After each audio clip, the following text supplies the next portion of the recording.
Giorgio non è ancora un cliente Intesa Sanpaolo, ma vuole aprire Per Me Conto. Oggi può farlo direttamente online, senza doversi recare in filiale. Per iniziare il procedimento guidato di apertura di Per Me Conto, clicca su Scopri il conto in alto a destra nell'home page.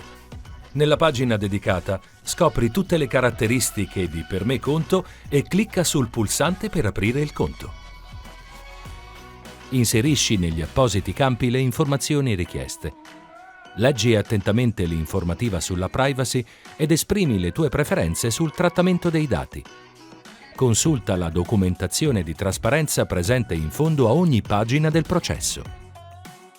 Inserisci il codice di conferma che hai ricevuto all'indirizzo email indicato e clicca su Continua per proseguire. Ricorda che questo codice ti servirà anche come password per accedere alla tua area ospiti, nel caso tu voglia riprendere la pratica più avanti. Per certificare il cellulare, inserisci il tuo numero nel campo dedicato e clicca su Richiedi codice via SMS. Quindi inserisci nel campo successivo il codice che hai ricevuto e clicca su Continua.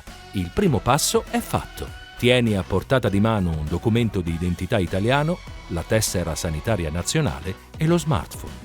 Inserisci le informazioni personali che ti vengono richieste relative alla tua cittadinanza e residenza. Per aprire il conto online devi essere residente in Italia.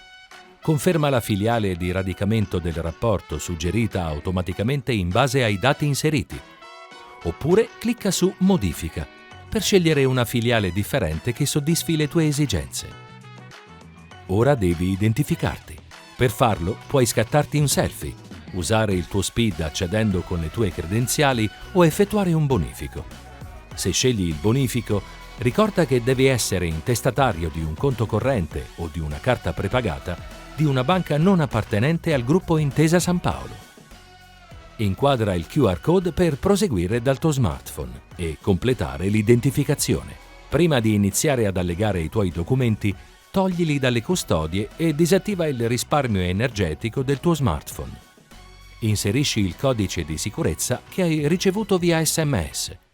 Se l'identificazione avviene tramite SPID, il documento di cui viene richiesta la scansione è automaticamente quello associato al tuo SPID. Adesso puoi scegliere il documento con cui vuoi essere identificato, come la tua carta d'identità elettronica. Inquadra e scansiona il fronte della tua carta d'identità. Quando vedi la spunta verde, il documento è stato scansionato correttamente. Esegui lo stesso procedimento per il retro della tua carta d'identità e attendi la spunta verde di conferma. Prosegui nello stesso modo anche per il retro della tua tessera sanitaria e completa la scansione anche di questo documento. Se hai scelto di identificarti con il selfie, inquadra il tuo volto all'interno dell'ovale e scatta la foto. Quando vedi la spunta verde, la foto è stata scattata correttamente. Complimenti! Hai completato la tua identificazione. Controlla i dati relativi ai tuoi documenti e modificali se è necessario. Se hai la residenza fiscale negli Stati Uniti o in un altro paese estero, non potrai andare avanti nella procedura online. In questo caso, per aprire il conto, dovrai recarti in filiale. Dopo aver letto l'informativa sulla privacy, fornisci i consensi in base alle tue preferenze. Compila quindi il questionario di adeguata verifica inserendo le informazioni relative all'utilizzo principale del conto, la professione, le eventuali cariche ricoperte e l'origine prevalente del denaro. Esprimi la scelta sul trattamento degli interessi debitori del tuo conto corrente. Se stai acquistando anche la carta, seleziona il circuito che desideri e dove vuoi riceverla. Una volta completate tutte le informazioni richieste, clicca su Continua per proseguire.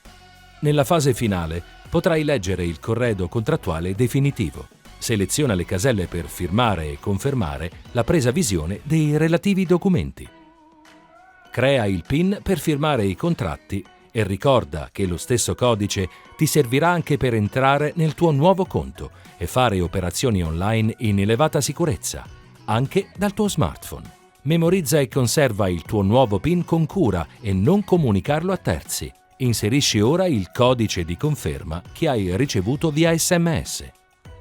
Inserisci il codice PIN appena creato e il nuovo codice di sicurezza ricevuto via SMS. Ricorda che il codice PIN sarà lo stesso che dovrai utilizzare per accedere all'app e concludere l'attivazione del conto. Ben fatto! La tua richiesta di apertura conto è stata inviata. Se le verifiche andranno a buon fine, entro pochi giorni riceverai un'email di conferma contenente il codice titolare del servizio MyKey e il codice IBAN del conto corrente assegnato dalla banca. Dopo aver ricevuto l'esito positivo, scarica l'app Intesa Sanpaolo Mobile ed effettua il primo accesso per attivare il servizio a distanza. Apri l'app e inserisci il codice titolare. Lo trovi nell'email che hai ricevuto dalla banca o anche nel contratto dei servizi a distanza MyKey. Inserisci il PIN che hai creato e il codice di sicurezza che hai ricevuto sul tuo smartphone. Conferma di aver preso visione della documentazione contrattuale e inserisci nuovamente il PIN. Potrai ritrovare la documentazione anche in un secondo momento nella sezione archivio del tuo internet banking o della tua app. Complimenti! La configurazione è terminata. Ora puoi entrare nell'app e iniziare a utilizzare il tuo nuovo conto corrente.